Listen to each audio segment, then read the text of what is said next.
World War II cast a long shadow over Europe, and for the German people, that shadow stretched all the way to the dinner table, affecting every aspect of their daily lives. As the conflict dragged on, the German home front transformed into a battleground of its own, a struggle against scarcity and hunger that seemed never-ending.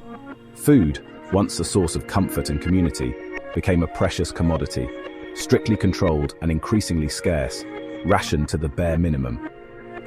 This essay explores the culinary landscape of wartime Germany, delving into the rationing system that dictated what people ate and how they managed to survive on so little. The ingenuity of ersatz foods, or substitute foods, became a crucial part of daily life, and the impact these changes had on daily life, morale, and the very fabric of German society was profound. We'll examine how families coped with shrinking rations, often stretching their creativity to make meals out of almost nothing. The stark differences between urban and rural diets, where city dwellers often faced harsher shortages compared to their rural counterparts, and the pervasive presence of government propaganda that sought to spin scarcity into patriotism, urging citizens to see their sacrifices as contributions to the war effort. From the humblest kitchen gardens, where families grew whatever they could, to the bustling black markets that thrived despite the risks. The story of food on the German home front is a testament to the resilience of the human spirit in the face of adversity, showing how people can adapt and persevere. It's a story of resourcefulness, adaptation, and the enduring power of food, even in its most meager forms, to nourish not just the body, but also the hope for a better future, a future where the empty plate would once again be filled. With the outbreak of war, food in Germany transitioned from a matter of personal choice to one of national security. The government, determined to avoid the food crises that had plagued Germany during World War I, implemented a stringent rationing system designed to prioritize the military and control civilian consumption.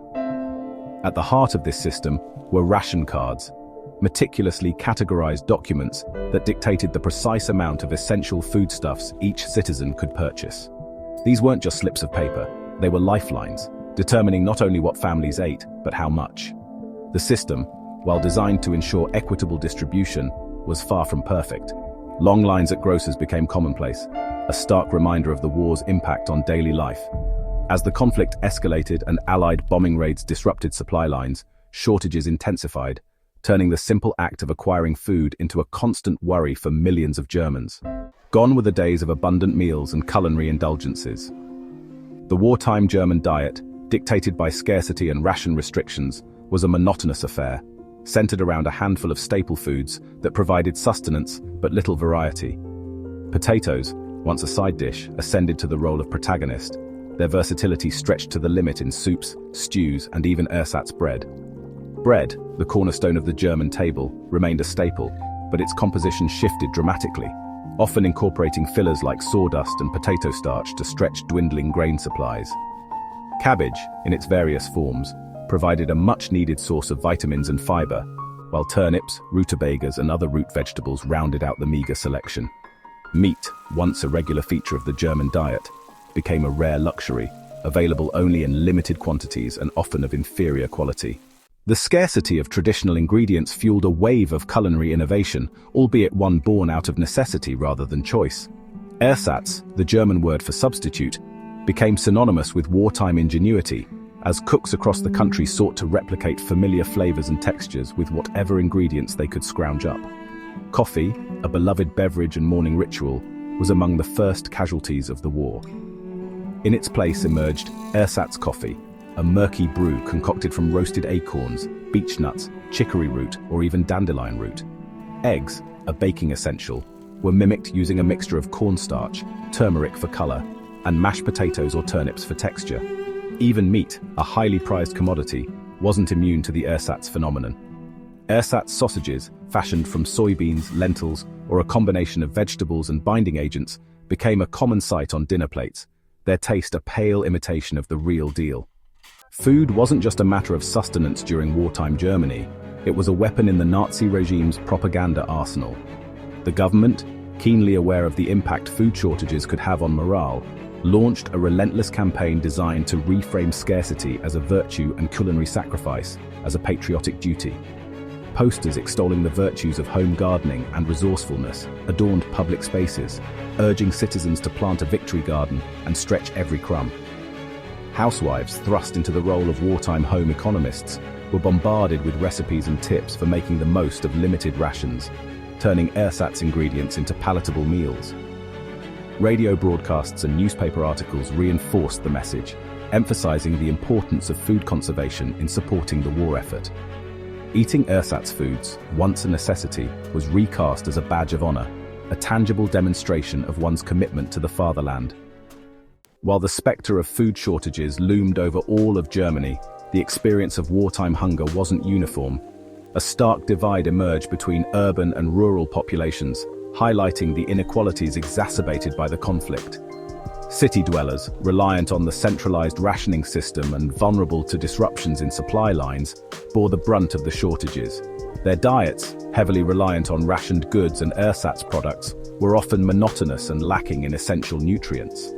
In contrast, rural communities, with their proximity to food production and long tradition of self-sufficiency, fared somewhat better. While still subject to rationing and the demands of wartime agricultural policies, they had greater access to fresh produce from their own gardens, as well as the opportunity to barter and trade within their communities. The relentless pressure of food shortages took a heavy toll on the German home front, eroding morale and fueling a sense of deprivation that permeated daily life. The scarcity of basic necessities created an atmosphere of constant worry and uncertainty, as families struggled to make ends meet. The constant struggle to obtain enough food, coupled with the unappetizing nature of many ersatz products, fostered a climate of discontent and resentment. Ersatz products, often made from inferior ingredients, were a poor substitute for the real thing, leaving people feeling unsatisfied and demoralized. The psychological impact of chronic hunger was profound. It wasn't just about the physical discomfort, it was about the mental strain of never knowing if there would be enough to eat. This constant state of anxiety wore people down, affecting their overall well-being. Children, deprived of essential nutrients during crucial developmental years, suffered from malnutrition and stunted growth. The long-term effects on their health and development were severe, impacting their ability to learn and thrive.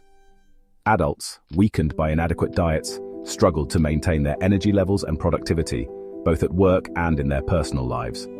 The lack of proper nutrition made it difficult to perform even the most basic tasks, leading to a decline in overall efficiency and morale.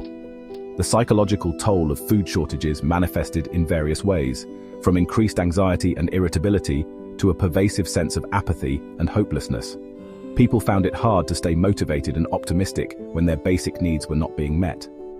The government's propaganda efforts, while initially effective in rallying the population, gradually lost their potency as the reality of daily life on the home front became increasingly at odds with the idealized image presented in official pronouncements. The stark contrast between the propaganda and the lived experiences of the people only served to deepen the sense of disillusionment and mistrust. The official rationing system, while designed to ensure a degree of fairness, couldn't entirely suppress the basic human instinct for survival. People were forced to find alternative ways to meet their needs, often resorting to creative and sometimes risky methods. As shortages intensified and the desire for a palatable meal outweighed the risks, a thriving black market emerged, operating in the shadows of the official economy. These clandestine markets became a lifeline for many, offering goods that were otherwise unattainable. Farmers, able to access food outside the purview of the rationing system, became key players in this underground network, selling surplus produce, meat, and dairy products to desperate city dwellers, willing to pay exorbitant prices. Their role was crucial in sustaining the urban population. Bartering, a practice deeply rooted in rural communities, also flourished, with cigarettes, alcohol, and other valuable commodities serving as currency in the exchange of food. This system of trade allowed people to obtain essential items without relying on scarce official rations. Resourcefulness, born out of necessity, became a defining characteristic of life on the German home front. People had to think outside the box, using whatever means available to them to survive the harsh conditions. Urban families, seeking to supplement their meager rations, transformed balconies and bomb shelters into makeshift gardens, cultivating whatever edible plants they could find. These small gardens provided a vital source of fresh produce, helping to alleviate some of the food shortages. The food shortages that gripped Germany during World War II left an indelible mark on the nation's psyche, shaping not only culinary habits, but also attitudes towards food, resourcefulness, and the importance of self-sufficiency. The generation that came of age during those lean years carried with them a deep appreciation for the value of food and a profound understanding of the fragility of abundance. The experience of ersatz cuisine, while born out of necessity, fostered a tradition of culinary creativity and adaptation that continues to influence German cooking today. More importantly, the wartime experience highlighted the crucial role of food in maintaining not just physical health, but also morale and social cohesion. It underscored the importance of equitable food distribution, the need for sustainable agricultural practices, and the enduring power of food, even in its most basic forms, to nourish both body and soul.